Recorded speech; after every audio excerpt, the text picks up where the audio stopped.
Hello students, class 11 accountancy unit 4 trial balance and rectification of error आपका unit चल रहा था, जिसमें हमने एक नया चैप्टर स्टार्ट किया था रेक्टिफिकेशन ऑफ एरर, जिसमें हमने टू साइडेड एरर को रेक्टिफाई करना सीखा था कि अगर एक ही साथ आपसे दो अकाउंट में मिस्टेक हो जाता है तो आप किस तरीके से उस एरर को रेक्टिफाई कर रहे थे।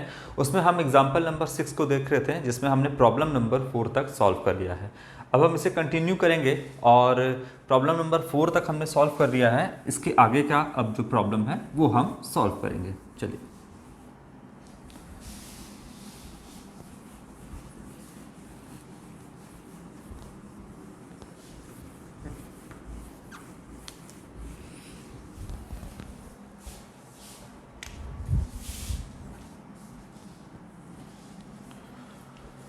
क्या कहता है 5th नंबर प्रॉब्लम जो है आपका, वो है आपका an office table purchased for 5000 has been pass through invoice book. तो यहाँ पर जो है वो ऑफिस के लिए टेबल परचेज़ किया गया है, मतलब फर्नीचर जो है यहाँ पे परचेज़ किया गया है। टेबल खरीदा गया है, अलमीरा खरीदा गया है ऑफिस यूज़ के लिए, तो इसका मतलब है कि फर्नीचर परचेज़ किया गया है। तो यहाँ पर जो सही एंट्री होना चाहिए था वो होना चाहिए था आपका furniture account debit to cash account. Furniture account debit to cash account. Amount जो है वो है आपका 5000 रुपीज़। ये जो है करेक्ट एंट्री होना चाहिए था, बट हो क्या गया अभी हम देखते हैं। क्वेश्चन में आगे कहता है has been pass through invoice book. यहाँ पर इनवॉइस बुक का मतलब हो गया कि परचेज बुक में यहाँ पर इसे क्या कर दिया गया, जो है इसका एंट्री पास किया गया। तो क्या बन गया होगा अगर परचेस बुक में यहाँ पर रिकॉर्ड किया गया, तो क्या एंट्री बना होगा, purchase account debit to cash account. कितना, 5000 रुपीज़। ये एंट्री गलती से हो गया होगा।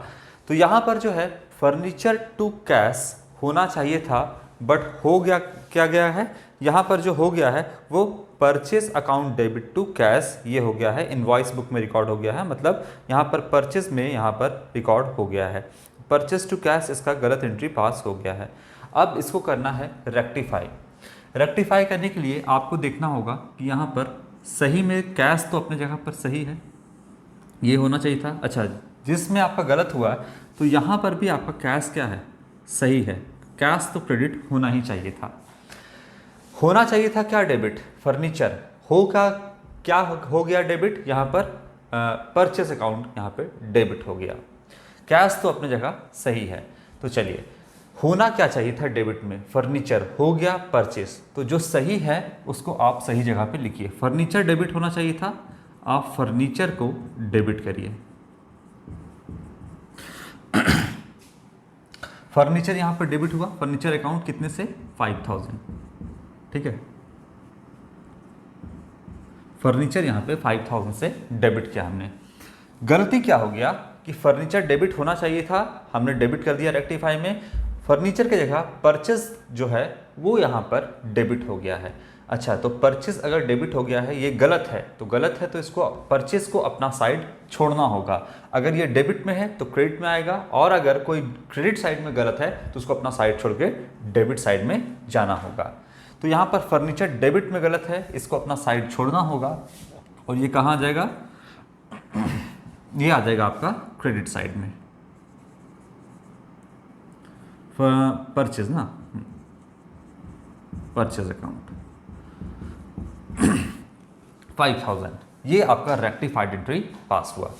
अब मैंने बताया था ये एंट्री और ये एंट्री को जोड़ोगे तो ये आना चाहिए, इसका मतलब आपने जो रेक्टिफाइड एंट्री पास किया है वो बिल्कुल करेक्ट है। तो इसको अब जोड़ेंगे तो देखिए, यहाँ पर परचेस से परचेस कट जाएगा, और यहाँ पर फर्नीचर टू कैश आ जाएगा। यहाँ पर जो सही वाला है फर्नीचर टू कैश ये आ जाएगा आपका। तो आप जोड़ करके देख लेना। इसके बाद ये आपका प्रॉब्लम नंबर 5 हो गया। चलिए, 6 नंबर क्या कहता है आपका problem, an amount of ₹1200 spent on annual white washing was debited to building account. यहाँ पर जो है बिल्डिंग में एनुअल वाइट वॉशिंग, हर साल जो है वाइट वॉशिंग यहाँ पर मेंटेनेंस के लिए जो है बिल्डिंग का, वो यहाँ पर पुताई का काम चल रहा था, वाइट वॉशिंग का काम चल रहा था। तो एक तरीके से वो बिल्डिंग का रिपेयर हो रहा था, कोई नया बिल्डिंग नहीं बन रहा था, कोई यहाँ पर जो है कैपिटल एक्सपेंडिचर नहीं हो रहा था, ये रेवेन्यू एक्सपेंडिचर है कि हर साल वाइट वॉशिंग होगा, हर साल बिल्डिंग का आपका रिपेयर का काम चलेगा। तो ये जो है बिल्डिंग का जो वाइट वॉशिंग हो रहा है, ये रिपेयर का काम चल रहा है एक तरीके से। तो यहाँ पर जो जर्नल एंट्री पास होना चाहिए था वो रिपेयर अकाउंट डेबिट, क्योंकि कोई नया बिल्डिंग नहीं बन रहा है, कोई कैपिटल एक्सपेंडिचर नहीं हो रहा है यहाँ पर। तो यहाँ पर जनरली जो है क्या चल रहा था, रिपेयर का काम चल रहा था, खर्च है रिपेयर। तो डेबिट ऑल एक्सपेंसेस, रिपेयर को हमने डेबिट किया कितना से, 1200 से। पैसा खर्च हुआ होगा, कैश अकाउंट क्रेडिट, यहाँ पे 1200 कैश चला गया। ये सही एंट्री होना चाहिए था, बट क्या हो गया गलत। आप क्वेश्चन जब पढ़िएगा तो आपको समझ में आएगा। कह रहा है an amount of 1200 spent on annual white washing, यहाँ पर वाइट वॉशिंग का काम चल रहा था, रिपेयर का काम चल रहा था, but was debited to building account. लेकिन गलती से क्या हो गया, बिल्डिंग का रिपेयर का काम चल रहा था, वाइट वॉशिंग का काम चल रहा था यहाँ पर, लेकिन गलती से इसको कर दिया गया बिल्डिंग अकाउंट डेबिट। देखिए क्या गलती हो गया, बिल्डिंग अकाउंट डेबिट हो गया टू कैश, कितना, 1200 रुपीज़। ये एंट्री हो करके यहाँ पे हो गया, मतलब गलत में ये एंट्री पास हो गया। ये था रेवेन्यू, आपने कर दिया कैपिटल यहाँ पर एक्सपेंडिचर। तो अब इसको करना है रेक्टिफाई। दोनों साइड देखिए, सही में कैश अपनी जगह पे सही है, गलत में भी कैश अपनी जगह पे सही है। तो जो सही है दोनों जगह, सही में भी सही और गलत में भी सही, उस अकाउंट को हमको रेक्टिफाई करने की ज़रूरत नहीं है। कैश चूंकि सही है तो क्या हमको कैश को सुधारने की ज़रूरत है, कैश अकाउंट को नहीं सुधारने की ज़रूरत है, वो तो अपनी जगह पर सही है। तो कैश अकाउंट को हमको हाथ नहीं लगाना है क्योंकि ये करेक्ट है। होना क्या चाहिए था, रिपेयर को डेबिट होना चाहिए था, लेकिन हो क्या गया डेबिट, बिल्डिंग। रिपेयर को डेबिट होना चाहिए था, सही को सही जगह पे रहना चाहिए था, लेकिन गलत जगह पे गलत हो गया, ये बिल्डिंग अकाउंट डेबिट हो गया। तो सही जो है उसको सही जगह पे रखिए, यहाँ पर रिपेयर डेबिट होना चाहिए था, रिपेयर अकाउंट डेबिट 1200 से होना चाहिए था, ये सही होना चाहिए था। देखिएगा फिर से समझिएगा, रिपेयर डेबिट होना चाहिए था लेकिन रिपेयर डेबिट नहीं हुआ, बिल्डिंग डेबिट हुआ। तो जो सही है उसको सही जगह पे लिख दीजिए, रिपेयर डेबिट होना था, लिख दिया मैंने। कैश को छूने की तो जरूरत नहीं है। गलत क्या हुआ, गलत हो गया बिल्डिंग अकाउंट डेबिट होना हो गया। गलत क्या हुआ, बिल्डिंग अकाउंट डेबिट हो गया। तो बताइए, बिल्डिंग अगर डेबिट हो गया गलती से, तो गलत जो है उसको अपना साइड छोड़ना पड़ेगा। और बताइए बिल्डिंग कहाँ पर विराजमान है, डेबिट साइड में या क्रेडिट साइड में, डेबिट साइड में। तो बताइए ये अपना साइड छोड़ेगा तो कौन सा साइड में आ जाएगा, डेबिट से उतर के क्रेडिट में आ जाएगा। तो यहाँ पर आप to building account credit side में लिख दोगे, अपना साइड छोड़ दिया और ये आ गया क्रेडिट साइड में 1200। हो गया रेक्टिफिकेशन का एंट्री आपका पास, हो गया आपका एंट्री रेक्टिफाइड। अब यहाँ पर आप देखोगे तो दोनों को जोड़ोगे तो ये आना चाहिए, बिल्डिंग डेबिट है, बिल्डिंग यहाँ पर क्रेडिट है, आपस में कट के खत्म हो जाएगा। रिपेयर डेबिट है और कैश क्रेडिट है, तो repair account debit to cash, repair account debit to cash आपको दिख रहा होगा। इन दोनों को जोड़ने पर ये आ जाएगा आपका। तो इसका मतलब आपने जो रेक्टिफाई एंट्री पास किया है वो बिल्कुल करेक्ट है। यही बात आपको हमेशा रेक्टिफाई जब एंट्री आप करने बैठते हो तो यही बात हमेशा आपको ध्यान में रखना होता है कि ये तो गलत हो गया है, लेकिन इसके सामने हम ऐसा क्या करें, ये काम आपको करना है। तो इसके सामने हम कौन सा एंट्री पास करें जो ये और ये आपस में कट करके ये आ जाएगा। बस यही बात आपको ध्यान में रखना है। रेक्टिफिकेशन के जितने भी टू साइडेड एरर के क्वेश्चन को आप सॉल्व करिएगा, यही चीज़ आपको हमेशा ध्यान रखना है कि गलत क्या हो गया है और गलत के सामने हम कौन सा एंट्री हमको पास करना है जो दोनों को जोड़ने पर, गलत को और रेक्टिफाई को जोड़ने पर करेक्ट आपका आ जाए। क्लियर है बात। अब लास्ट है इस क्वेश्चन का last problem. 800 paid for rent wrongly debited to landlord's account. तो यहाँ पर रेंट पे किया गया है 800 रुपये का, ठीक है, ये बिल्कुल सही है, 800 रुपये का रेंट पे किया गया है। रेंट जो है वो बिजनेस के लिए एक्सपेंस है। रेंट क्या है, बिजनेस के लिए एक्सपेंस है। एक्सपेंस है तो नॉमिनल अकाउंट के रूल से डेबिट ऑल एक्सपेंसेस, रेंट को हम डेबिट करेंगे, जैसे आपका सैलरी है, जैसे आपका वेजेस है, ये सब कुछ जो है एक्सपेंस है बिजनेस के लिए, तो उसको हम डेबिट करते हैं। तो rent account debit to cash account ये होना चाहिए था 800 रुपीज़ से डेबिट। लेकिन गलती क्या हो गया कि रेंट के जगह पे हम लैंडलॉर्ड्स अकाउंट को डेबिट कर दिए, यानी जो मकान मालिक है उसके अकाउंट को, उसके पर्सनल अकाउंट को हम क्या कर दिया, यहाँ पर लैंडलॉर्ड अकाउंट को डेबिट कर दिया हमने। कितना से? 800 से। बाकी जो ना बोले वो अपने जगह पर सही है। टू कैश यहाँ पर कितना हो जाएगा? 800 रुपीज़। गलती से ये एंट्री पास हो गया। गलती तो गलती है, चाहे जैसा भी गलती हो। रेंट बिजनेस के लिए एक्सपेंस है, लैंडलॉर्ड बिजनेस के लिए एक्सपेंस नहीं है। मकान मालिक जो है वो एक्सपेंस नहीं है। तो भाई जो रेंट दे रहे हैं, मान लीजिए आप गोपाल को रेंट दे रहे हैं, श्याम को दे रहे हैं रेंट, उससे कोई मतलब नहीं है। बिजनेस के लिए एक्सपेंस क्या है? तो बिजनेस के लिए एक्सपेंस रेंट है, इसलिए रेंट अकाउंट को डेबिट किया और टू कैश, ये करेक्ट होना चाहिए था। लेकिन landlord account debit to cash यहाँ पर हो गया। अब यहाँ पर ये जो है आपका कैश और यहाँ पे कैश, ये बिल्कुल अपनी जगह पर क्या है? करेक्ट है, सही है। क्लियर है बात? तो इसको तो हाथ लगाने की ज़रूरत नहीं है, क्योंकि जो सही है वो अपने जगह पर सही है, उसको छूने की कोई ज़रूरत नहीं है। गलत क्या है? रेंट की जगह पे लैंडलॉर्ड हो गया है, तो लैंडलॉर्ड अकाउंट को यहाँ पर सुधारना है। रेंट की जगह पे हो गया है, टू साइडेड एरर है। रेंट अकाउंट को डेबिट करना चाहिए था, जो कि डेबिट नहीं किए। पहला अकाउंट में गलती, रेंट अकाउंट में को डेबिट करना चाहिए था। अब यहाँ पे मत देखना कि सर डेबिट तो कर दिया है, ये एंट्री पास नहीं हुआ है। ये तो हम करेक्ट एंट्री आपको दिखा रहे हैं ये पास, लेकिन ये एंट्री एक्चुअली में अकाउंटेंट ने पास नहीं किया है, ये वाला एंट्री पास कर दिया है। तो देखिए, रेंट अकाउंट को डेबिट होना चाहिए था, डेबिट नहीं हुआ, एक गलती। दूसरा गलती क्या है कि लैंडलॉर्ड अकाउंट को डेबिट नहीं होना चाहिए था, हमने लैंडलॉर्ड अकाउंट को यहाँ पर डेबिट कर दिया, तो ये दूसरा गलती। तो एक गलती, रेंट अकाउंट को डेबिट होना चाहिए था, डेबिट नहीं हुआ, एक गलती। और दूसरा गलती यहाँ पर लैंडलॉर्ड को डेबिट नहीं करना चाहिए था, लेकिन लैंडलॉर्ड को डेबिट कर दिया। तो ये टू साइडेड एरर इसलिए कहलाता है। चलिए अब इसको करना है रेक्टिफाई, बहुत आसानी से कर दोगे। रेंट को डेबिट होना चाहिए था, जो सही है वो आप सही जगह पे लिख दो। रेंट को डेबिट होना चाहिए था 800 रुपीज़ से, लिख दिया हमने। अच्छा, गलत क्या है? गलत जो है आपका वो लैंडलॉर्ड अकाउंट यहाँ पे डेबिट हो गया है, इसको अपना साइड छोड़ना पड़ेगा। डेबिट में है क्रेडिट साइड आना होगा, क्रेडिट में है डेबिट साइड आना होगा। तो यहाँ पर हम कर देंगे लैंडलॉर्ड्स अकाउंट को क्रेडिट 800 रुपीज़ से। ये अब जो है रेक्टिफाई हो चुका है।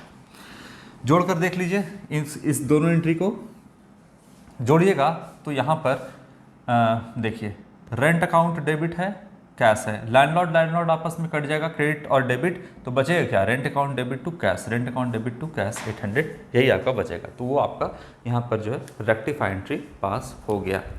इस तरीके से जो है आप रेक्टिफिकेशन का सारा क्वेश्चन सॉल्व करोगे। इसके बाद जो है आपका ये हो गया एग्जाम्पल नंबर 6।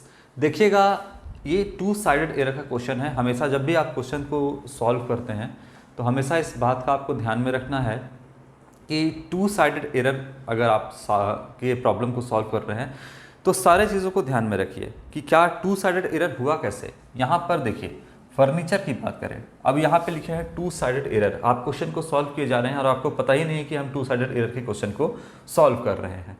तो हमेशा आपको ध्यान में होना चाहिए, आप एंट्री यहाँ पे पास कर रहे हैं, ट्रायल बैलेंस में लेकर के क्या जाइएगा, किस तरीके से जो ये एरर है वो ट्रायल बैलेंस को अफेक्ट नहीं करेगा। ये जब भी आप रेक्टिफिकेशन के क्वेश्चन को सॉल्व करते हैं, ये तमाम बातें आपके दिमाग में होनी चाहिए कि जब आप जैसे आप क्वेश्चन बना रहे हैं, आप क्वेश्चन बना रहे हैं तो यहाँ पर हो गया कि टू साइडेड एरर के क्वेश्चन को सॉल्व कर रहे हैं, लेकिन आप क्वेश्चन धड़ल्ले से सॉल्व किए जा रहे हैं, आपको पता ही नहीं है कि कौन सा टू साइडेड एरर एक्चुअली में कहाँ किस किस अकाउंट को हिट कर रहा है, कौन सा अकाउंट गलत है, बस आंख बंद करके बनाए जा रहे हैं। फिर ये ट्रायल बैलेंस पर इसका क्या इफेक्ट पड़ेगा, क्या इससे आपका लेज़र में पोस्ट होगा और किस तरीके से जो है ट्रायल बैलेंस जो है वो इसमें जाएगा, ये तमाम बातें आपके दिमाग में होनी चाहिए। तो देखिए, यहाँ पर अगर बात करें कि फर्नीचर टू कैश होना चाहिए था, परचेस टू कैश हो गया, तो फर्नीचर अकाउंट को यहाँ पर डेबिट करना था, डेबिट नहीं हुआ। टू साइडेड एरर की हम बात कर रहे हैं, दो अकाउंट में एक साथ आपने गलती किया है। कैसे? फर्नीचर अकाउंट को यहाँ पर डेबिट करना था तो क्या कर दिया, परचेस टू यहाँ पर कैश किया, तो यहाँ पर फर्नीचर अकाउंट को डेबिट नहीं किया गया। परचेज को डेबिट किया गया, फर्नीचर को डेबिट नहीं किया गया। एक गलती। दूसरा, परचेज को डेबिट थोड़ी करना था, तो परचेज को आपने डेबिट कर दिया, ये दूसरा गलती। ये इसीलिए हम इसको टू साइडेड एरर कहते हैं। अब परचेज हो चाहे फर्नीचर हो, अगर आप इसको ले जाओगे तो दोनों साइड ट्रायल बैलेंस का डेबिट साइड में होता है, और अगर आप डेबिट साइड में चाहे फर्नीचर लिखो चाहे परचेज लिख दो, ये तो आपका गलती हो गया है। आपने यहाँ पर जो है कैपिटल एक्सपेंडिचर था, लेकिन इसको रेवेन्यू एक्सपेंडिचर यहाँ पे मान लिया है, तो गलती तो हो गया है, लेकिन इससे ट्रायल बैलेंस जो है वो क्या होगा, अफेक्ट नहीं होगा। तो ये आपका जो है प्रिंसिपल का एरर है, एरर ऑफ प्रिंसिपल। आपने कैपिटल एक्सपेंडिचर को रेवेन्यू एक्सपेंडिचर मान लिया। सब बातें को ध्यान में यहाँ पे रखना है कि क्या कर दिया आपने, कैपिटल एक्सपेंडिचर को होना था, आपने इसको रेवेन्यू एक्सपेंडिचर, तो कौन टाइप सा एरर ऑफ प्रिंसिपल इसको हम कहते हैं। आपने सैद्धांतिक गलती कर दी, या तो आप कैपिटल को रेवेन्यू मान लोगे या तो आप रेवेन्यू को कैपिटल मान लोगे, तो ये आपका एरर ऑफ प्रिंसिपल कहलाता है। तमाम बातों को ध्यान रखना, ठीक है। इसके बाद है यहाँ पर देखिए दूसरा है आप टू साइडेड एरर कैसे हो गया, रिपेयर टू कैश होना चाहिए था, कर क्या दिया, building to cash. Two sided error कैसे है ये आप बताइए। देखिए रिपेयर अकाउंट को डेबिट करना था 1200 से, लेकिन क्या रिपेयर अकाउंट डेबिट हुआ 1200 से, नहीं हुआ, तो रिपेयर अकाउंट में आपने गलती कर दिया, एक गलती। दूसरा गलती क्या किया, बिल्डिंग अकाउंट को डेबिट नहीं करना था, आपने बिल्डिंग अकाउंट को डेबिट कर दिया। तो एक तो रिपेयर में गलती किया, डेबिट नहीं किया, दूसरा बिल्डिंग को डेबिट नहीं करना था, आपने डेबिट कर दिया, दो गलती, तो एक साथ आपने दो अकाउंट में हिट किया। अब यहाँ पर रिपेयर को क्या कर दिया आपने, बिल्डिंग मान लिया, ठीक है। तो ये कौन सा एरर हो गया, एरर ऑफ प्रिंसिपल ये भी हो गया। आपने रेवेन्यू को कैपिटल एक्सपेंडिचर मान लिया है, रिपेयर क्या है, रेवेन्यू एक्सपेंडिचर है, लेकिन इसको क्या ट्रीट कर दिया, कैपिटल एक्सपेंडिचर। तो ये कौन सा आपका मिस्टेक हो गया, एरर ऑफ प्रिंसिपल, ये भी आपका हो गया, ठीक है। तो ये इस तमाम बातों को आपको ध्यान में यहाँ पे रखना है, ठीक है। इसके बाद कैसे क्या आपने गलती किया, यहाँ पर रेंट अकाउंट को डेबिट करना था, आपने रेंट अकाउंट को डेबिट नहीं किया, ये गलती। दूसरा, आपने लैंडलॉर्ड अकाउंट को यहाँ पर डेबिट कर दिया, तो लैंडलॉर्ड अकाउंट को डेबिट यहाँ पे नहीं करना था। तो ये आपका टू साइडेड एरर यहाँ पे ये कहलाता है। इसके बाद जो है एग्जाम्पल नंबर 6 के बाद एग्जाम्पल नंबर 7 जो है हम सॉल्व करेंगे, और 7 नंबर से हम कंटिन्यू करेंगे। तब तक आप क्या करो कि इसके प्रैक्टिकल क्वेश्चन को भी सॉल्व करने की कोशिश करो, सॉल्व करते जाओ। प्रैक्टिकल क्वेश्चन हम सारा आपको सॉल्व करवाएंगे, एक तरफ से आप सॉल्व करते जाओ, खुद से जितना समझ में आता है उतना सॉल्व कर लो, बाकी आप जितना है वीडियो, जहां आपको समझ में नहीं आएगा वहीं पर आपको वीडियो का सहारा लेना है, बाकी जितना हो सके आप खुद से सॉल्व करो कंसेप्ट को समझ करके, ठीक है।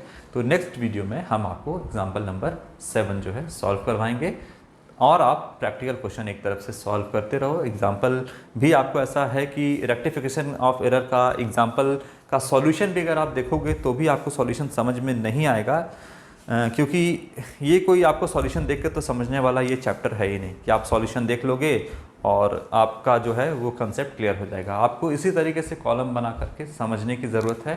रेक्टिफिकेशन के जो जितने भी आपके प्रॉब्लम है उसको सॉल्व करने का यही तरीका है, और ये सबसे आसान तरीका है आपका सॉल्व करने का। इससे ज़्यादा आसान तरीका रेक्टिफिकेशन के जो आपका चैप्टर है उसको सॉल्व करने का इससे आसान तरीका आपका है भी नहीं। आपको एग्जामिनेशन में सिर्फ रेक्टिफाइड एंट्री पास करना है। तो आज के लिए इतना ही, नेक्स्ट वीडियो में एग्जाम्पल नंबर 7। Thank you.